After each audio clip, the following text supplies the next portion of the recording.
Gold में क्या हुआ है ना, कंटिन्यूअसली एक अच्छा खासा रैली दिया, डबल टॉप यहाँ पे बन के नीचे गिरा था। उसके बाद ऊपर जा रहा है, नीचे जा रहा है, साइडवेज में अटका, एक नया हाई बना था। ठीक है, इस नए हाई में एक्सपेक्टेशन क्या था ना, ये जब गिरेगा ना तो ये प्रीवियस हाई यहाँ पे जो बना है वहाँ पे आके सपोर्ट लेगा। बट वैसा नहीं हुआ। यहाँ पे क्या हो गया ना, टूट गया वो, नीचे की तरफ गिर गया। ठीक है, तो जब ये इतना हैवी गिरा ना, तो एक सिंपल सा था कि हमें एंट्री नहीं लेनी है। इतना हमें समझ में आया कि एंट्री नहीं लेनी। लेकिन हमें ये पता था कि गोल्ड ऊपर ज़रूर मूव करता है। अगर इतना बड़ा गिरा है ना, तो ऊपर की तरफ फिर से मूव करेगा ही। पर यहाँ पे क्या हुआ, एक छोटा सा मूव आया और फिर नीचे की तरफ गिरा। अब ये जो जहाँ पे सपोर्ट लिया है ना, वो क्या था ना, इसका हाई के पास में आके सपोर्ट लेना था, लेकिन वो उससे थोड़ा और नीचे आ गया। तो एग्जैक्टली तू कह नहीं सकता कि ये जो रेसिस्टेंट लेवल था वो भी सपोर्ट के जैसे एक्ट कर रहा है। नहीं, सपोर्ट को तोड़ दिया है। इसलिए मैंने यहाँ पे एंट्री का कुछ भी प्लान नहीं किया था, छोड़ दिया था। यहाँ से इसने ऊपर मूव किया, रेसिस्ट किया और फिर से नीचे गिर गया। तो यहाँ पे मेरा सिंपल सा स्ट्रेटेजी जो बना वो था डाइवर्जेंस पे। सी, ये वाला डाइवर्जेंस, आरएसआई के बेसिस पे यहाँ पे एंट्री बनी थी। एक डाइवर्जेंस अच्छा सा फॉर्मेशन हुआ था, उसके बाद एक ग्रीन कैंडल का मुझे वेट था और ग्रीन कैंडल बना भी। और ग्रीन कैंडल बनने के बाद मेरा क्या था, एक फॉलो थ्रू चाहिए। सो सिंपल सा यहाँ पे ग्रीन कैंडल, एक फॉलो थ्रू आया भी। तो यहाँ पे मेरा एंट्री का प्लान हो गया था। ठीक है, और मैंने, हम्म। जैसे कि तू यहाँ पे देख सकता है, मैंने यहाँ पे ट्रेड लिया भी। उसके बाद में क्या हुआ, ये हल्का सा नीचे गया। मेरा स्टॉप लॉस यहाँ, मेरा एंट्री यहाँ, और ऊपर की तरफ मेरा टारगेट है। मेरा एक्सपेक्टेशन यहाँ से क्या था कि ये जो विक बने ना, यहाँ पे देख, यहाँ तक का मैं टारगेट अचीव करके निकल जाऊंगा। और अगर यहाँ से फर्दर मूव करता है तो नेक्स्ट टारगेट ये होगा, इसका हाई। ऑब्वियस सी बात है। तो यहाँ से इसने नीचे मूव किया और यहाँ पे देख, डोजी कैंडल, डेट मीन्स इसे नीचे और नहीं गिरना है। और अगर इसे यहाँ से एक रेड कैंडल का फॉलो मिलता ना, तो हो सकता था कि थोड़ा और नीचे गिर जाए। बट नहीं गिरा, एक ग्रीन का फॉलो अप मिला और इसके साथ ही इसने सीधा मूव कर दिया ऊपर। तो यहाँ पे फिर मैंने बताया भी था कि डाइवर्जेंस बना है, ऊपर की तरफ मूव कर रहा है। अगर यहाँ से गिरता है तो फिर एक inverted head and shoulder pattern form हो जाएगा, जो कि यहाँ तक आएगा। सी, ये वाला शोल्डर, ये हेड, ये शोल्डर। तो सेम वे ये जब ऊपर मूव किया, यहीं पे आके गिरा। और मैंने यहाँ पे अलर्ट दे दिया था कि यहाँ से ये एक रिवर्सल पैटर्न फॉर्म हो चुका है और मूव करेगा। बस हमें ग्रीन कैंडल का वेट करना है। और उसी दिन ना एक ग्रीन कैंडल यहाँ पे बन गया था। और ये भी देखेगा ना हैमर के जैसे, और वो एक रिवर्सल का साइन होता है। सिर्फ क्या चाहिए था हमें, एक फॉलो थ्रू। लेकिन फॉलो थ्रू में अब प्रॉब्लम क्या हुआ देखो, यहाँ पे हाई है, तो यहाँ से आराम से फिर ऊपर मूव करता, लेकिन इसने गैप अप मूव कर दिया यहाँ से सीधा। अभी यहाँ पे कह सकते हैं कि जियो पॉलिटिकल इश्यूज होते हैं ना, वो भी हुआ था। अमेरिका की बीच में एक कंट्री आई थी ना, उसके साथ हुआ था। तो जब वॉर जैसा सिचुएशन बनता है ना, तो गोल्ड बहुत अच्छा मूव करता है, क्योंकि सबका ट्रस्ट वहीं पे जाता है। स्टॉक या फिर दूसरे मार्केट्स होते हैं ना, वो गिरने लगते हैं, वहाँ पे सबका ट्रस्ट नहीं जाता। गोल्ड इज ट्रस्ट वर्दी, लॉन्ग टर्म के लिए भी, ट्रेडिंग के लिए भी, सब चीज़ के लिए। तो यहाँ पे सेम वही इम्पैक्ट हमें देखना मिला। इमोशनल कह सकते हो या साइकोलॉजिकल कह सकते हो, जो भी कहना चाहो। एक बड़ा सा गैप अप आया, अप्रोक्सीमेटली $30 के आसपास का ये बड़ा सा गैप अप खुला और इसने सीधा मूव कर दिया। डेट मीन्स अगर यहाँ पे कोई एंट्री लेने की सोच भी रहा था ना, तो उसका सबसे पहला टारगेट ये वाला होता, इसका नेकलाइन। लेकिन ये कैंडल ने सीधा उस नेकलाइन को ही तोड़ दिया। तो यहाँ पे अब क्या होता है ना, कुछ लोग एंट्री नहीं कर पाते, क्योंकि हमेशा कहते हैं कि चलते हुए ट्रेंड में नहीं चढ़ना। सेम वे जब ये मूव करते जा रहा है, अचानक से नहीं चढ़ना है। क्यों? क्योंकि एक रेसिस्टेंट लेवल है, क्या पता यहाँ से फिर से गिर जाए, या फिर ये पैटर्न फॉर्म ही ना हो, दूसरा पैटर्न कुछ बन जाए यहाँ पे। कुछ कह नहीं सकते, राइट। तो हमें फॉलो करना होता है सिस्टम, जो भी हमारी स्ट्रेटेजी है वो। अगर ये इसने यहाँ से मूव कर दिया और हमारी एंट्री नहीं हुई है, देन हमें वेट करना है जब यही यहाँ पे रिट्रेस करेगा और फिर से ऊपर की तरफ मूव करेगा। तो सिंपल सा था, अगर कोई यहाँ पे एंट्री नहीं लेता, तो वो नेक्स्ट एंट्री इस लेवल पे लेता, जब इसने यहाँ पे रिट्रेस किया। ये 4 आवर पे दिख रहा है, इसलिए ये इतना एक ही कैंडल दिख रहा है। बट 1 आवर पे आओगे ना, तो सी, इसने यहाँ पे रिट्रेस किया, एक रिवर्सल पैटर्न बनाया, यहाँ पे एंट्री बनती, एक फॉलो थ्रू। सो सिंपल से एंट्री यहाँ पे बनती। अब ऊपर की तरफ हमारा टारगेट है, तो टारगेट भी बहुत बड़ा है, अच्छा खासा है, मिल जाएगा। मैंने अर्ली एंट्री ली थी, मतलब मेरा डाइवर्जेंस के बेसिस पे यहाँ पे एंट्री हो गई थी। तो मेरा टारगेट इतना काफ़ी है। मूव करेगा तो मैं यहाँ तक का टारगेट रख सकता हूँ। तो मेरा ये एक पहला टारगेट है, सेकंड टारगेट ये होगा। तो अगर अभी कोई एंट्री ले रहा है तो ऑब्वियसली उसका सेकंड टारगेट मतलब फर्स्ट टारगेट जो होगा वो यही होगा। रेसिस्टेंस लेवल के पास में ही है, बट स्टिल मूव कर सकता है यहाँ तक के लिए। तो सिंपल सी स्ट्रेटजी है ये, बहुत ही इफेक्टिव है। सिर्फ पैटर्न को फॉलो करो, डब्लू पैटर्न मिले, इन्वर्टेड हेड एंड शोल्डर मिले, या फिर ऊपर में एम पैटर्न मिले, या फिर head and shoulder, so it will move. ठीक है, ये सिंपल सा ट्रेड था, बहुत ही simple, easy to handle, and profit बहुत बड़ा, आराम से 1:3 इजीली हिट हो गया। और अभी होने ही वाला है, सी जस्ट मेरे टारगेट के पास में ही पहुंचा है। $100 आराम से यहाँ पे हिट हो जाएगा मेरा। ओके। दोनों बताओ। ठीक है, कोई सवाल? नहीं नहीं, ठीक है, नहीं ना? मैं समझ गया। फाइन। तो हम ना अभी निफ्टी के बारे में बात करेंगे, ठीक है। ये एक पैटर्न मैंने इसमें बना के रखा था, इस पर डिस्कस करेंगे। उससे पहले निफ्टी का देखते हैं। अभी निफ्टी का देखेगा ना, सी कितने बड़े मूव्स दे रहा है, फिर से कितना नीचे खींच रहा है, एक मूव दे रहा है कितना नीचे खींच रहा है, और यहाँ पे क्या हुआ है, साइडवेज में अटक गया है। अभी साइडवेज में अटका है, इसका मतलब एक चीज़ हमें पता चल रहा है कि किसी ना किसी तरफ ब्रेकआउट तो ज़रूर आएगा, या तो ऊपर की तरफ आएगा, नहीं तो नीचे की तरफ आएगा। और इंडिया में भी ऐसा कुछ सिचुएशन है नहीं कि ये यहाँ से गिरना शुरू कर दे, बट स्टिल न्यूज़ कहीं से कभी भी आ सकती है, तो कुछ गारंटी है नहीं। लेकिन फिर भी ये रेसिस्टेंट लेवल के बहुत पास है, एक ब्रेक और ये सीधा ऊपर की तरफ मूव कर देगा, 26,500 की तरफ सीधा मूव करेगा। तो फिर इसकी होल्डिंग के लिए लिए थे ट्रेड, लेकिन एसएल चला गया, दोबारा एंट्री नहीं किया। हाँ, तो यहाँ पे अगर देखेगा ना, ये देखिए, हमने पहले भी डिस्कस किया कि ये मूविंग एवरेज के पास आएगा, सपोर्ट लेगा, मूव करेगा, यहाँ पे जैसे रेसिस्ट करेगा, निकलेगा, फिर नीचे की तरफ ऊपर जाएगा। तो यहाँ पे हमने डिस्कस किया था कि सपोर्ट लेगा, लेकिन क्या हुआ, सपोर्ट नहीं लिया, इसने ब्रेक कर दिया, ब्रेक किया, बट ये कैंडल ने एक रिवर्सल साइन दिया। और जैसे कि मैंने कहा, ठीक है, इसे हम मॉर्निंग स्टार कंसिडर नहीं करेंगे। क्यों? क्योंकि ये बीच में बना, एक ट्रेंड के नीचे में बनना चाहिए। जब वो सीधा ऐसे आ रहा है ना, तब यहाँ पे बनना चाहिए, फिर वो मूव करेगा, बट ये बीच में बना है। फिर भी सिर्फ एक ही कैंडल को लेना है, ये वाला डोजी कैंडल। इसका मतलब है एक रिवर्सल आ सकता है, और वो रिवर्सल यहाँ पे आया भी, एक परफेक्ट ग्रीन कैंडल खींचा, ठीक है, मूविंग एवरेज के ऊपर। और अगर इसे देखेगा ना ध्यान से, इट इज सेइंग कि इसे फेक ब्रेकआउट मिला है। इट इज, ये नीचे की तरफ मूव नहीं कर रहा है, ऊपर की तरफ मूव कर रहा है।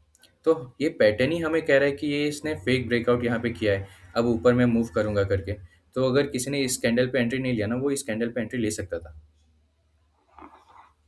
और इसका लो हमारा ऑब्वियसली वैसे मिड पे रखते हैं, बट स्टिल किसी को ज़्यादा लॉस नहीं करना, तो इसके लो पे वो अपना स्टॉप लॉस लगा के एंट्री ले सकता था। जैसे इसका हाई क्रॉस होता ना एंट्री, तो इतना सा स्टॉप लॉस होता, और उसके बाद मूवमेंट तो ऊपर तक है, यहाँ तक का, सी ये हाई सेम वहीं पे गया है, तो इतना सा टारगेट ना हो जाता, आराम से हिट होता। अभी देख वहीं पे से गया है और नीचे गिरा है।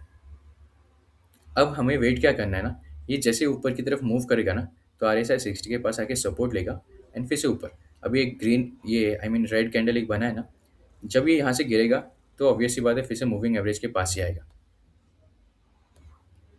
तो सिंपल सा इसमें है, बट फिलहाल मैं सिर्फ गोल्ड में ट्रेड कर रहा हूँ। जैसे कि तू देख सकता था, यहाँ पे मेरा ट्रेड चल रहा है, सी हिट भी हो गया टारगेट, यहाँ पे हिट हो गया। अभी कोई एंट्री यहाँ पे ले रहा है तो इसका टारगेट यहाँ होगा, सिंपल सा।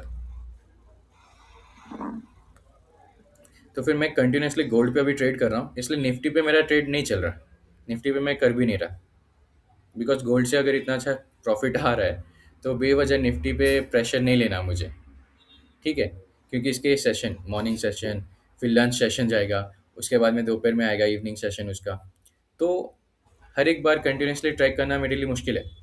और बैंक निफ्टी अगर देखें तो सी ऑल टाइम हाई की तरफ मूव किया, और एक बड़ा सा रेड कैंडल। अब इसका सिंपल सा ये है कि ये RSI 60 के आसपास ही है, हो सकता है थोड़ा सा नीचे खींचेगा, विक बना के वहाँ पे सपोर्ट लेके फिर से ऊपर की तरफ मूव करेगा। तो ऑफकोर्स ये ऊपर की तरफ मूव कर रहा है, अच्छा सा है, वीकली अगर हम देखें तो एक स्ट्रेटेजी भी बन रहा है, याद है? RSI जैसे 60 क्रॉस करता है, मिड बॉइलिंजर बैंड के ऊपर, मतलब मूविंग एवरेज के ऊपर है, एंट्री लेना है और ऊपर जाने दो। जैसे ही वापस ये बॉइलिंजर बैंड का मिड है ना, मूविंग एवरेज उसको हिट करेगा, एग्जिट। तो यहाँ से वो ट्रेड चल रहा है और अभी तक चल ही रहा है। वीकली अगर देखेगा तो डबल टॉप बन रहा है, बट कंफर्म हुआ नहीं है। तो यहाँ से फिर से ऊपर की तरफ मूव करेगा। नेक्स्ट टारगेट इसका 61,000 के आसपास पहुंचेगा।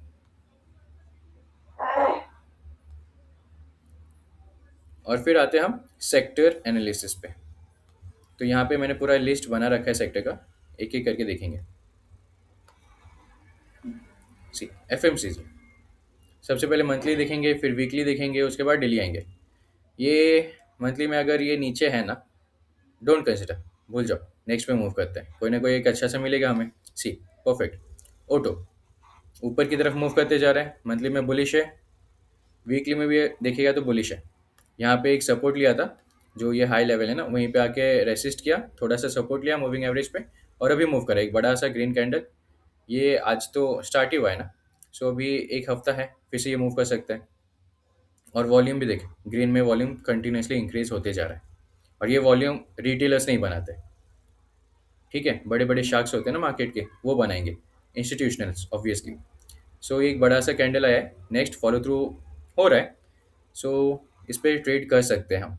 इसके अंदर कौन कौन से स्टॉक्स है ना, वो मैंने तुझे बताया था कैसे फाइंड आउट करना है। और उसमें जो जो बुलिश है, तीन चार को पकड़ो, बस उसी में ट्रेड करना है। अब सी, एक टेबल रिवर्सल पे पैटर्न कैसे ये है दिख ना? रहा है।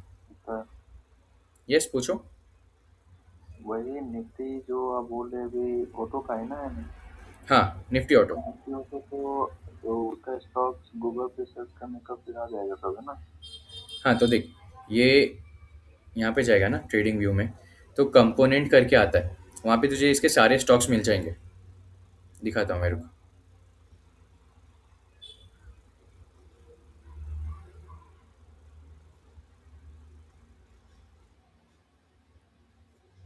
ये सी, ये देख कंपोनेंट करके लिखा है ना यहाँ, इस पे जा। हम्म, यहाँ पे सारे स्टॉक्स है। ओके।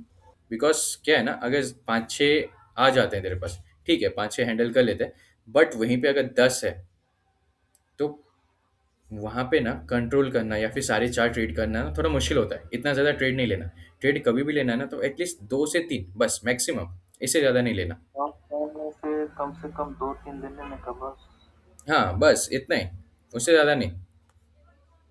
उससे ज़्यादा लेके कोई फ़ायदा भी नहीं है। क्योंकि क्या होता है ना, जो मूव कर रहा है ना, वहाँ पे पैसा लगाओ, मूव कर रहा है अच्छी बात है। अभी 2-3 लेके अगर बैठे हो, एक नीचे जा रहा है, दूसरा ऊपर जा रहा है, तुम ब्रेक इवन पे अटके रहोगे। इससे अच्छा है एक है कि एक में स्टॉप लॉस ले लो, दूसरे पे पकड़ो, वहाँ पे मूवमेंट आ रहा है, स्टॉप लॉस टेक ओवर, ऊपर से प्रॉफिट भी आ गया, काफ़ी है। हम्म, बेवजह का टाइम वेस्ट यहाँ वहाँ नहीं करना, ठीक है। अभी डेली पे देख, एक रिवर्सल साइन है, एक रेड कैंडल, तो फिर यहाँ तक का वो मूवमेंट देगा। अगर नहीं है तो ऊपर की तरफ मूव करते जाएगा। अब फार्मा देखते हैं हम। मंथली साइड में। फार्मा भी साइडवेज है, लेकिन 60 के ऊपर है, तो थोड़ा बुलिश है। ऊपर में एक रेसिस्टेंस लेवल है, ब्रेक करेगा तो मूव करेगा। और अगर देखेगा ना, यहाँ देख, ये एक लेवल और ऐसे, ये भी एक ट्रायंगल के जैसे दिख रहा है। सी, यस, बिना मार्किंग के देखिए। पता चल जाना चाहिए कि ये ट्रायंगल के जैसे दिख रहा है। एक ब्रेकआउट होगा, सीधा ऊपर मूव करेगा। वीकली में भी देख, दिल्ली। कंटिन्यूसली साइडवेज हटका है, सिर्फ वेट कर रहा है कि एक वॉल्यूम आ जाए, एक कैंडल ग्रीन बने और मूव करे। सेम यही यहाँ पे वेट पीरियड चल रहा है इसका। तो यहाँ पे ट्रेडिंग का कुछ बात नहीं कर सकते। इससे अच्छे सेक्टर्स मिल जाएंगे, वहाँ पे हम ट्रेड करेंगे। सो इसे अवॉइड करते हैं।